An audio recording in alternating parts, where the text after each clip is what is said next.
Chers amis, nous avons achevé la fête pascale par la célébration de la Pentecôte dimanche dernier.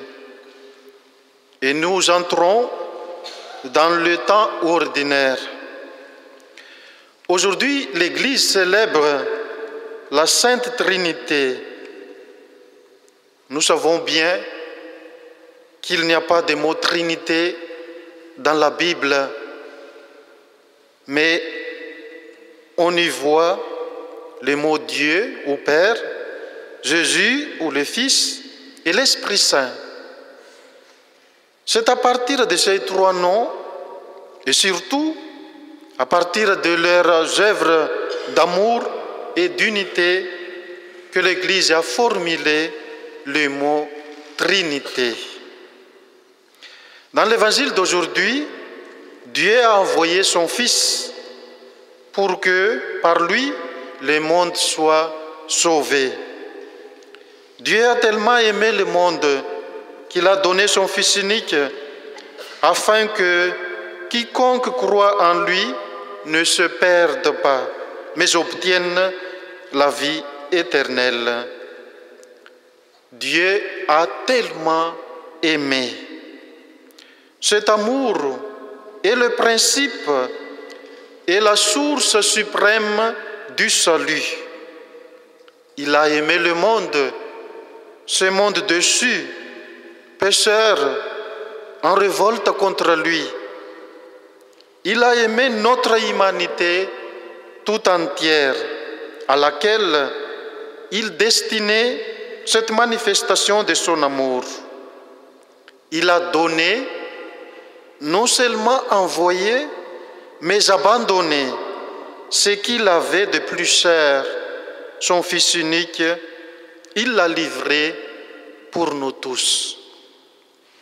Car Dieu a envoyé son Fils dans le monde, non pas pour juger le monde, mais pour que, par lui, le monde soit sauvé.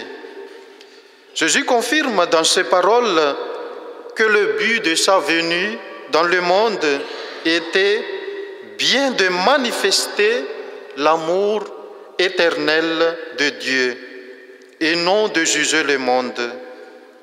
Le dessein de cet amour est si universel que le monde entier pourrait être sauvé par Jésus-Christ. Cette universalité du salut est exprimée encore dans la manière la plus solennelle par la triple répétition du monde. Jésus, en proclamant ainsi le but miséricordieux de sa venue, est bien éloigné de nier, comme on l'a prétendu, le jugement dernier, qui, au contraire, lui est réservé pour la fin de temps et qu'il annonce de la manière la plus solennelle. Et même pendant son séjour sur la terre, et tout en annonçant la miséricorde divine, le Sauveur exerce, par la puissance de la vérité, un autre jugement actuel, intérieur, auquel nul homme n'échappe. Mais celui qui croit en lui échappe au jugement, puisque le Fils de Dieu est venu, non pour juger, mais pour sauver. Celui qui croit en lui, qui a embrassé en lui la grâce divine, qui s'est donné à lui, n'est point jugé. Le jugement a bien dû s'exercer dans sa conscience par la vérité et l'amener à la repentance. Mais maintenant, il en est affranchi et il respire dans l'atmosphère de la grâce et de l'amour divin. Il en a le témoin au-delà de lui.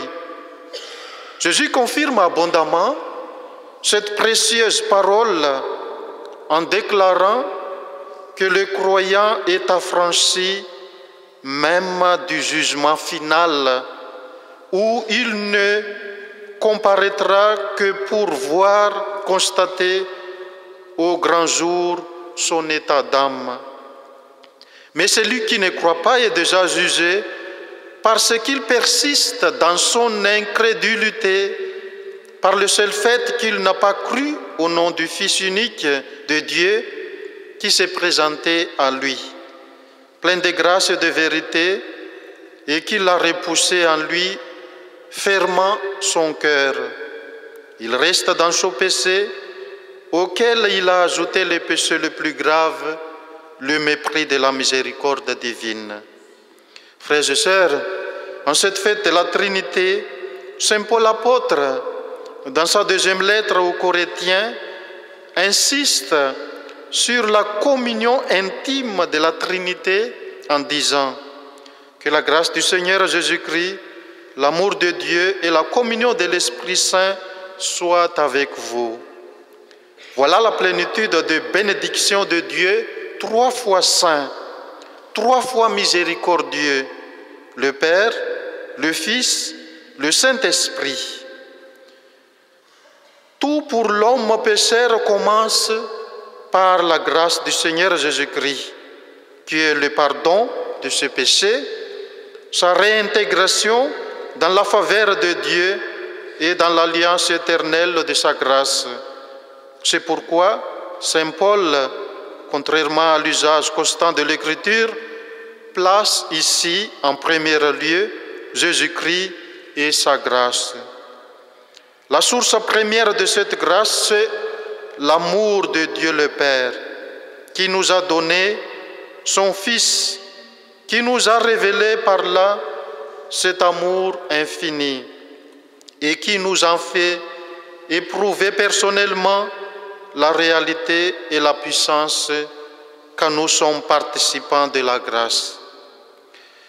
Tout cela, enfin, se consomme dans le fidèle par la communion vivante du Saint-Esprit qui, habitant en eux, les unit avec le Père céleste en Christ et les unit avec les autres.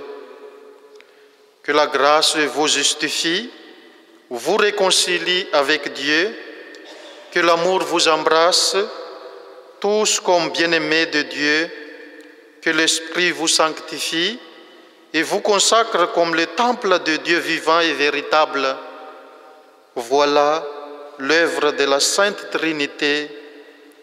Il ouvre aux yeux du croyant les immenses et bienheureuses perspectives de la vie éternelle. Amen.